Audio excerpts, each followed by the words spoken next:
ఇప్పుడు మళ్ళీ by elections జరగబోతున్నాయి జూబ్లీ హిల్స్లో. సో ఏ పార్టీ గెలిస్తే బాగుంటుంది అనుకుంటున్నారు? మేము సునీత గారు గెలిస్తే బాగుంటుంది అనుకుంటున్నాం. ఎందుకని? గోపీనాథ్ ఎట్లా చేసిండో ఆమె కూడా అట్లా చేస్తే బాగుంటుంది.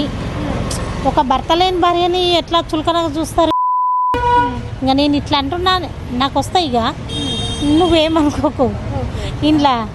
మరి ఇప్పుడు ఆమెని భర్త లేడని చెప్పేసి ఎంతోమంది ఎన్ని మాట్లాడలేరు చెప్పు.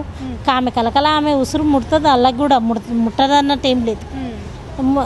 కాకపోతే ఆమె గెలవాలా, మాకు మంచిగా చేయాలా అని ఉంది.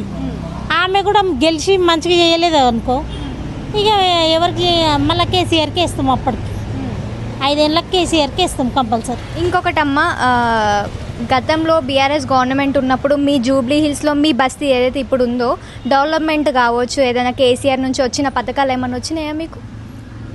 అప్పుడు ఎట్లుండే కేసీఆర్ ఉన్నప్పుడు? గవర్నమెంట్ అప్పుడు సూపర్. అట్లా ఉండేపటికినే కదా 10 సంవత్సరాలు ఆయన చేసిండు. 10 సంవత్సరాలు ఆయన ఏలిండు కదా, ఆయన మంచోడు అయ్యేపటికే. ఈయనకేసి వీడిని మళ్ళీ రప్పించుకున్నారు. ఎవరైనా? ఈ కాంగ్రెస్ ఓడు. పేరు కాంగ్రెస్ ముఖ్యమంత్రి పేరేంది? రేవంత్ రెడ్డి. అంతే కదా. మరి ఇంకా ఏం చేస్తున్నాడు? రైతు బంధు అవి బంధు ఇవి బంధు అన్ని బంధులు. కేసీఆర్ ఎట్లా చేసిండో వీడు అట్లా వేయాలి కదా, చేయలేడు. మరి మాకు కడుపుమంట ఉండదా? ఆడవాళ్ళకి అందరికి బతుకమ్మ చీరలు ఇచ్చిండు, మాకు బతుకమ్మ చీరలు ఇవ్వలేదు. మరి మాకు కోపం రాదా? మరి ఏమని మెచ్చుకోవాలమ్మా ఈ కాంగ్రెస్ ఓని చెప్పు. అంటే కేసీఆర్ ఉన్నప్పుడు ఏవైతే చీరలు ఇచ్చినారో అవన్నీ మసిగుడ్డ కూడా పనికిరాని చీరలు ఇచ్చినారు. మేము అధికారంలోకి వచ్చిన తర్వాత 2 చీరలు ఇస్తాం, అవి కూడా 800 1600 చీరలు ఇస్తాం అన్నారు కదా. మొన్న దసరా పండుగ మీకు చీరలు వచ్చినాయమ్మా? చీర రాలేదమ్మా, ఒక్క చీర రాలేదు. ఈ గోపీనాథ్ పిల్లమంట అక్కడ మీటింగ్ పెట్టి వాళ్ళకి పంచిందంట. ఇక ఆమెకేం తెలుసు ఇప్పుడు కొత్తగా. పోనీ ఇవ్వకుంటే పోనీ ఆమె దయగలిగి ఆమె గెలిచినప్పటికీ మళ్ళప్పటికి వాళ్ళు గెలిచినప్పటికీ మళ్ళీ వస్తాయి. మాకేం బాధలేదు. వీంది కట్టుకోవాలని ఏం ఆశ లేదు మాకు. ఈ కాంగ్రెస్ ఉంది మాకు రావాలని ఏం ఆశ లేదు. జనార్దన్ రెడ్డి ఉన్నప్పుడు మంచిగా చేసిండు, ఆయనకి వేసినాం మేము ఓట్లు. ఆయన దేవునిలాగా కొలుచుకున్నాం. వీడు ఎందుకు వస్తున్నాడో నాకు అర్థం అయితే లేదు. వీని రానిచ్చేదే లేకుండా, కానీ వాళ్ళ పబ్లిక్ పిచ్చి పబ్లిక్ కదా, ఇది పిచ్చి పబ్లిక్ రప్పించుకున్నారు అంతే. ఇక నేను చెప్పేది ఇప్పుడు మళ్ళీ జూబ్లీ హిల్స్లో బీఆర్ఎస్ పార్టీని గెలిపించుకోవాలనుకుంటున్నారా? మరి గెలిపించుకుంటాం, కంపల్సరీ గెలిపించుకుంటాం. కాంగ్రెస్కి ఎందుకు ఓటు వేయొద్దు అనుకుంటున్నారు? అది నాకు ఎక్కడ నచ్చితేనే అక్కడ వేసుకుంటా. నాకు ఈమె నచ్చింది ఈమెకి వేస్తా. పాపం ఆమెకి భర్త లేడు పాపం. ఆమె ఎంతెంత అనే మాటలకి ఎంతెంత ఏడుస్తుంది ఈ టీవీలో నేను చూడట్లేదా? ఒక ఆడదానికి ఆడది సాయం చేయాలి కదా. ముందు ఎన్నో అంటారు, అదే ఆడతనం ఆడలు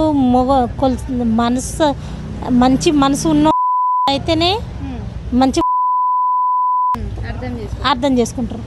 ఇంకా మంచి ఆడలు మొన్నటి వరకు కూడా అందరం టీవీలలో చూసినాము. ఏదైతే కాంగ్రెస్కి సంబంధించిన నాయకులు ఆమె బాధతోని ఒక మీటింగ్లో ఏడుస్తే ఆమె కావాలని ఏడ్చింది, ఓట్ల కోసం ఏడ్చింది. అన్ని కేటీఆర్ చేపిస్తున్న డ్రామా అని చెప్పి అవన్నీ. అందుకే నాకు ఫ్రస్ట్రేషన్, నువ్వు అడుగుతుంటే నాకు ఫ్రస్ట్రేషన్ వస్తుంది, కోపం వస్తుంది. ఎందుకు ఆమె నేను ఏలు ముద్రదాన్ని, నాకు చదువు రాదు, నాకేమీ ఎవరేం సంపాదించి పెట్టేది ఏం లేదు.